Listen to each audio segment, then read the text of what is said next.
Sa iba pang balita, ipinaubaya na ng Palacio sa Philippine National Police ang pag-aksyon sa kabi-kabilang insidente ng krimen sa bansa. Ito'y sa kabila ng panawagan ng ilang grupo na dapat magkaroon ng balasahan sa hanay ng PNP. Paigting ang operasyon ito. Narito ang pahayag ni PCOO Secretary Sunny Coloma.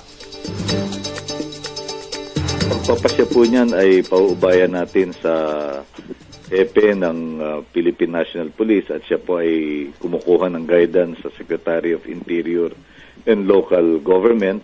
Tinututukan po ng pamahalaan ang mga krimen na nagaganap sa buong bansa at lalong-lalo na yung naganap noon lamang nakaraang linggo, no, na mga high-profile crimes, no, at inaasahan po magkakaroon ng resulta ang pagtugis ng Philippine National Police sa mga pinaghihinalaan.